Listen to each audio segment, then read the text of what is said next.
এই কাজটি করা হয়েছে হুটহাট করে। নর্মালি আমার বেবি যখন ঘুমিয়ে থাকে তখনই আমি কাজ করতে পারি।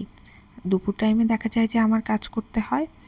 খুব কম সুযোগ পাই আমি একটার বেশি দুটো কাজ করার।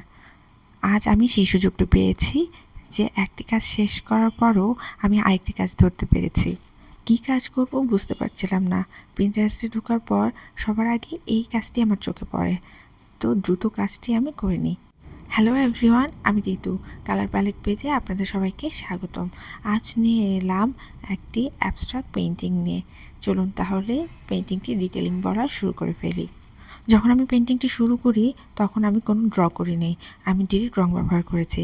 এখানে আমি একটু সবুজ রং ব্যবহার করেছি, তারপর অলিভ রঙের সাথে আমি হলুদের পরিমাণটা একটু বেশি রেখে আরেকটি কালার তৈরি করে নিয়েছি। সেটিও আমি পাতার কাজে ব্যবহার করেছি, এবং শুধু পাতা নয়, একটি গাছের যে ডাল রয়েছে সেখানে ব্যবহার করেছি, এবং গাছের ডালটিতে আমি একটু খয়েরি রং ব্যবহার করেছি। এখন আমি একটি মহিলার ফিগার করব। সেটা আমি হালকাভাবে ড্র করে নিয়েছিলাম। মহিলাটি স্কিন কালার ব্যবহার করে স্কিনের কাজটি করে নিয়েছি। মহিলাটি একটি শাড়ি পরে রয়েছে, শাড়ির কাজটি আমি হলুদ রেখেছি এবং ব্লাউজের কাজটি কমলা রেখেছি। মহিলার সামনের একটি অংশ রয়েছে কিছুটা নেট টাইপের, সেটি আমি একটু কমলা হলুদ টাইপের করে নিয়েছি, এবং পুরো ব্যাকগ্রাউন্ডটির কাজটি আমি ডার্ক নীল ব্যবহার করেছি, এবং ঠিক মহিলাটির মাথার উপরের অংশটুকু বা গাছের অংশটুকুর জায়গাটুকু আমি হালকা নীল ব্যবহার করেছি। এবং মহিলাটি যে জায়গায় দাঁড়িয়ে রয়েছে, একটি ওই যে বললাম না আপনাদের যে একটি জালের মতন অংশটুকুতে সেখানে দুটি পাখি বসে রয়েছে, সেগুলো কিছুটা আমি হলুদ এবং কমলা রং ব্যবহার করে নিয়েছি। এখন আমি চলে যাচ্ছি ডিটেলিংয়ের দিকে। ডিটেলিংয়ের কাজ আমি উপর থেকে শুরু করছি।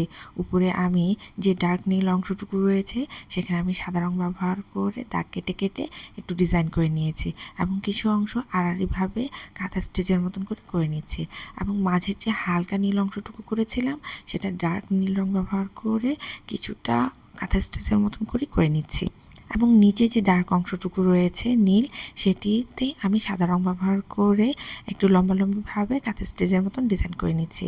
এখন মহিলাটি যে জালের অংশটুকুতে দাঁড়িয়ে রয়েছে সেটি আমি জেল পেনের সাহায্যে দাগ কেটে নিচ্ছি, এবং চেষ্টা করছি বর্ডার লাইন করে দেওয়ার, এবং প্রত্যেকটি পাতার ডিটেলিংয়ের কাজ আমি এই জেল পেনের সাহায্যে করব। সুযোগ পেয়ে এই কাজটি করে ফেললাম। আসলে সময় অপচয় না করে বা শুয়ে বসে না থেকে একটু কাজ করলেও ভালো লাগে। এই যে আমি কাজটি করলাম, মনের মধ্যে একটা অন্যরকম শান্তি কাজ করছে।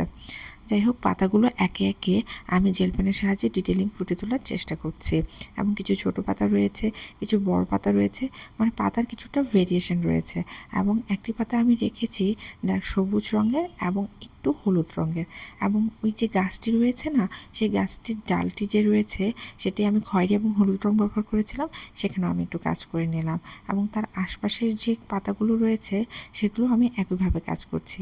কিছু পাতা ছেড়ে ছেড়ে কাজ করছি এবং কিছু পাতা ভরাট করে কাজ করছি, এবং আমার যে গাছটি রয়েছে সেই গাছটিতেও আমি জেল পেনের সাহায্যে একটু ডিটেলিং ফুটে তুললাম। এই তো কাজ আমার শেষ। ভিডিওটি যদি আপনাদের ভালো লেগে থাকে লাইক কমেন্ট শেয়ার করতে ভুলবেন না।